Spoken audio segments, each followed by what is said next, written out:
Trump വന്ന ശേഷമുണ്ടായ ചില മാറ്റങ്ങളുണ്ട്. അത് ഈ 15 വർഷത്തിനുള്ളിൽ ഏറ്റവും ഭയങ്കരമായ രീതിയിൽ സംഭവിക്കുന്നത് അത് ഈ കഴിഞ്ഞ ഒരു മാസത്തിനിടയ്ക്കാണ്.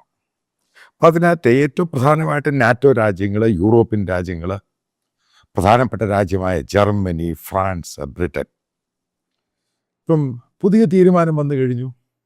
കാരണം എത്രയും പെട്ടെന്ന് മൂവ് ചെയ്യുക.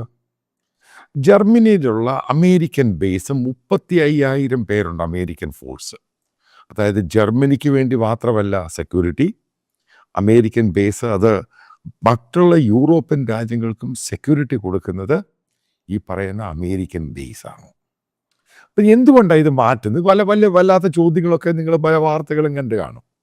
ഞാനിപ്പോൾ സിമ്പിളായിട്ട് നിങ്ങൾക്ക് മനസ്സിലാകുന്ന രീതിയിൽ പറഞ്ഞു തരാം, എന്ന് ശ്രദ്ധിച്ചോളൂ.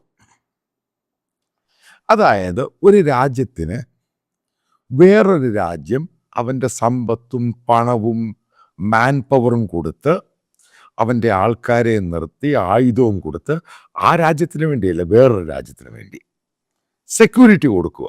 ഏത് രാജ്യം ആക്രമിച്ചാലും ഈ രാജ്യം കയറി ഇടപെടും.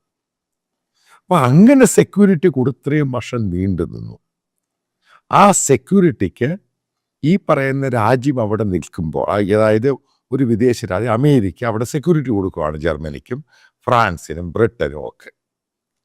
അപ്പോൾ അവരോട് പറഞ്ഞു, പല ആവർത്തി പറഞ്ഞു, ഇത് ട്രംപ് മാത്രമല്ല ബൈഡനും മറ്റുള്ളവരൊക്കെ പറഞ്ഞു, നിങ്ങൾ ഡിഫൻസ് ബജറ്റ് കൂട്ടണം, ഞങ്ങൾ നിങ്ങൾക്ക് സെക്യൂരിറ്റി തരികയാണ്.